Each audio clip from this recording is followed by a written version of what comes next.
Olá, pessoal! Voltamos agora com a segunda parte da nossa aula referente ao circuito em corrente alternada com associação paralelo de impedância. Então, vamos começar.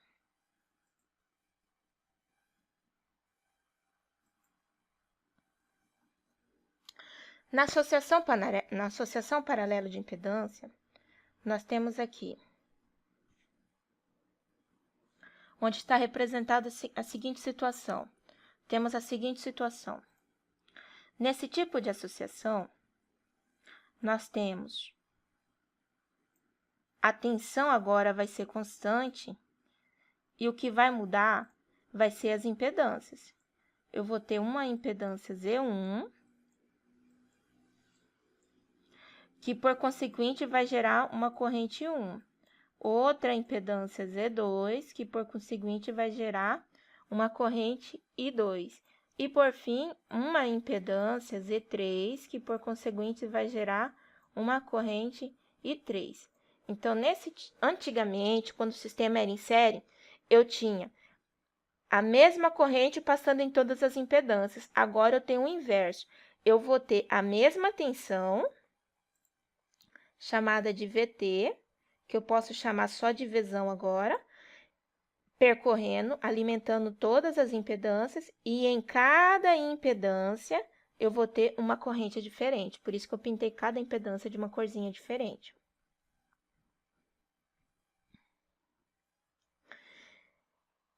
Para se encontrar a impedância equivalente é feito da seguinte forma. A impedância equivalente, chamada de ZT, ela é obtida do seguinte jeito. 1 sobre a impedância equivalente vai ser igual a 1 sobre a impedância Z1, somado com 1 sobre a impedância Z2, somado com 1 sobre a impedância Z3, e assim eu faço com quantas impedâncias forem necessárias. Dessa forma, a impedância total vai ser o inverso de toda essa soma que eu obtiver aí, ó, o inverso disso. Beleza? Quando eu tenho associação de duas impedâncias, eu posso usar aquela equação que já é aí que a gente sempre utiliza, que é uma equação bem tranquila aí que a gente sempre utiliza, onde eu tenho que, para associação de duas ou mais impedâncias, eu faço da seguinte forma: multiplico as duas impedâncias dividido pela soma. Então, multiplico Z1 por Z2 dividido pela soma de Z1 mais Z2. Como eu estou multiplicando na parte superior, aqui em cima eu vou trabalhar na forma polar. Aqui embaixo eu somo na forma retangular, depois eu converto o resultado final para a forma polar para mim poder estar trabalhando. Falando assim parece meio estranho, mas quando a gente traduz isso para valores numéricos, fica mais tranquilo da gente estar olhando isso, como que funciona essa impedância em paralelo. A impedância em paralelo, ela requer um pouco mais de cuidado, não que ela seja mais difícil, ela só é um pouco mais trabalhosa, mas do mesmo jeito dá para se fazer o exercício com ela. Então, vamos lá. O segundo exercício, que é o exemplo 18.2. Nesse exemplo, a gente tem uma figura onde é apresentado a seguinte questão. Nessa figura, eu tenho uma fonte de corrente alternada, e nessa fonte está sendo alimentado 3 ramos do circuito, onde no primeiro ramo eu tenho uma carga unicamente resistiva, representando a impedância Z1, onde essa carga resistiva ela tem apenas a parte real. No segundo pedaço, no segundo ramo, eu tenho uma impedância que tem 3 de carga resistiva e J4 de reatância indutiva. E no terceiro ramo, 8 de parte real e menos J6 de reatância capacitiva. E aí ele pede para a gente fazer, aí ó, encontrar qual que é a corrente total do circuito e a impedância total do circuito. Para poder encontrar a corrente total do circuito, eu preciso pegar a tensão total e dividir pela impedância total, o VT, e dividir pela impedância total do circuito. Isso aí tudo eu preciso fazer para mim poder encontrar o que está pedindo. Para mim poder encontrar essa impedância total, eu vou ter que pegar e fazer aquela coisa de 1 dividido por z total, que vai ser igual 1 sobre Z1, mais 1 sobre Z2, mais 1 sobre Z3. Então, eu vou ter que fazer todo esse passeio aí para me poder encontrar a minha impedância total. Então, o primeiro passo, sem dúvida nenhuma, é fazer justamente isso, ó. Escrever as impedâncias de cada ramo. Como que eu faço isso? Para o ramo 1, vou encontrar qual que é a impedância 1. Estou olhando lá no ramo 1, eu tenho que ter apenas a parte resistiva. Na parte resistiva, eu tenho que Z1 vai ser igual a 20 mais J0. Por quê? Porque não tem a parte da reatância, nem indutiva e nem capacitiva. Eu preencho com 0. Convertendo isso para polar, vai ficar 20 com ângulo de 0. Beleza. Vamos para a segunda. Na segunda, a impedância Z2 vai ser 3 mais J4, porque eu tenho 3 da parte real e J4 da parte da reatância indutiva. Convertendo isso aqui para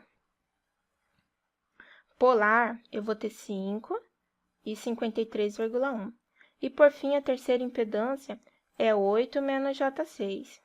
Fazendo a conversão disso para retangular, para polar, desculpa, vai dar 10 e menos 36,9 ohm.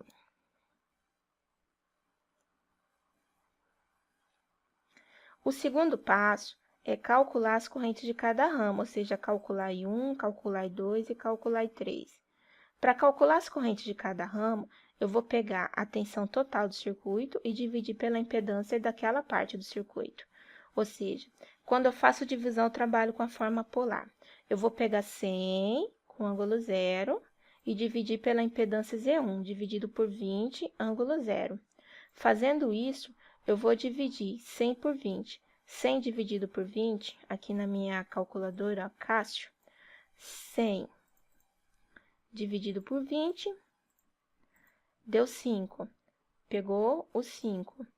E 0 menos 0 deu um ângulo 0. Convertendo isso aqui, deixando ele na forma retangular, então eu vou ter 5 mais J0. Então, eu deixo na forma polar e depois na forma retangular. Eu sempre deixo nas duas opções. Agora, eu volto aqui. VT, tensão total dividido por Z2. 100 dividido por 5. 100 dividido por 5 vai dar 20. Então, vamos lá começar de novo. 100 dividido por 5 deu 20. Está escrito aqui, 20. O ângulo agora, 0 menos 53,1 deu o próprio menos 53,1 grau. Então, convertendo isso aqui para a forma retangular, deu 12 menos J16. 12 menos J16. Vou fazer a conversão nessa calculadora aqui, só para vocês verem como que vai ser a questão da aproximação. Então, vamos ver lá. 20, shift, o virgulão fica em cima do fecha parênteses, virgulão, menos 53,1. Eu tenho que digitar menos 53,1 e aperto igual. Ele já me dá o valor, 12. Como é 0, 0 e uns quebrados, esses quebrados aqui eu não preciso utilizar. O primeiro que aparece o valor de x é a parte real. Lá no y, ele já me dá a parte imaginária. Note que na parte imaginária, ele já me dá o valor, ó, menos 15,99. 15,99 aproxima-se para 16, então dá 12 menos J16. Exatamente como está mostrado aqui. 12 menos J16. O bom dessa Cássio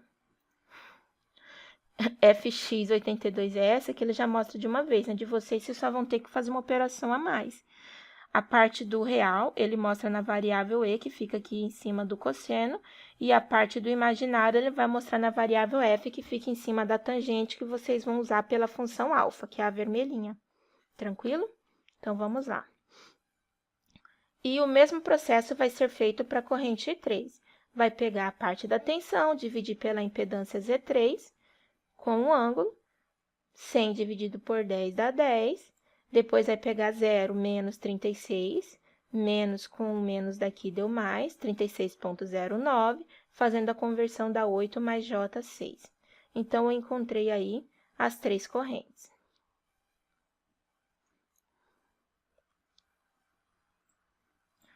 O terceiro passo, ele pede para calcular a corrente total. Essa corrente total nada mais é do que a soma das 3 correntes. A corrente 1 mais a corrente 2 mais a corrente 3. Então, essa corrente total é a soma das 3 correntes que permeiam o circuito. Então, a corrente total vai ser... Como eu estou trabalhando com soma, na soma eu vou utilizar a forma retangular. Retangular é o que utiliza o J. O 5 mais J0, mais o 12 menos J16 e, por fim, o 8 mais o J6. Como que eu vou fazer a operação? De um lado, eu vou juntar todos os números, que é só número inteiro, ó, o 5, o 12 e o 8, mais J. E do outro lado, eu vou colocar todos os números que iriam antes do J. Como eu coloquei mais J, o 0... Aqui é menos J, então, eu coloco menos 16. E aqui é J6, então, mais 6. Então, de um lado, eu somo os números reais, do outro lado, eu somo os números imaginários. Então, fazendo essa soma, eu vou ter 5 mais 12 mais 8 dá 25. 0 menos 16 mais 6 vai dar menos 10, menos J10. Convertendo isso, 25 menos J10 para polar, eu vou obter 26 com o ângulo de menos 21,08. Então, isso aqui vai ser minha corrente total. Então, foi todo um processo para me obter a corrente total. Sempre sigam esses passos. Primeiro, eu obtive a impedância de cada ramo. Depois, eu calculei a corrente total. Depois que eu calculei a corrente total, agora eu vou obter a impedância total. Para mim obter a impedância total, tem um procedimento mais fácil. Qual que é o procedimento mais fácil? O procedimento mais simples aqui, ó, o que é? Eu tenho a tensão total e tenho uma corrente total. Para mim obter a impedância total, eu pego a tensão total e divido pela corrente total. Tudo isso na forma polar. É só isso que vai fazer a operação, ou seja, eu vou pegar 100 volts com ângulo de 0 graus e dividir por 26,9 com ângulo de menos 21,8. Fazendo a divisão, como que vai ser essa divisão? Aqui, ó, o 100 e dividir por 26,9. 100 dividido por 26,9. É isso que eu vou fazer. E o 0 menos 21,08. Como é 0 menos 21,08, fica algo mais ou menos assim, ó, na parte do ângulo. Essa parte do ângulo fica algo mais ou menos assim, eu vou fazer o puxadinho aqui. Na parte do ângulo vai ficar assim, ó, 0 graus, menos da fórmula, menos 21,8 graus. Menos com menos fica mais, ou seja, vai dar mais 21,8 graus. Então, por isso que vai estar correto aqui embaixo, ó. Pronto. 3,7174. O 7 aproxima para esse 1, fica 72, 3,72. O 3,72 já está aqui. E o 21,8, ele já fica positivo bem aqui, ó. Convertendo isso para a forma retangular, vai dar 3,45 mais J, 1,38 ohms. Então, daí já fica pronto, então, toda aí a questão da impedância total, meu ZT. Viram que não precisou fazer aquela conta de 1 dividido por Z1 mais 1 sobre Z2. Simplifiquei seguindo os passos. Então, o bom de circuitos aqui não tem um único jeito de fazer, tem vários jeitos de chegar em Roma. E, por fim, aqui ele está pedindo o diagrama fasorial. Ele está pedindo o diagrama fasorial, então vamos aí resolver esse diagrama fasorial. Toda vez que pede o diagrama fasorial, eu sempre começo desenhando a minha tensão, que é a referência.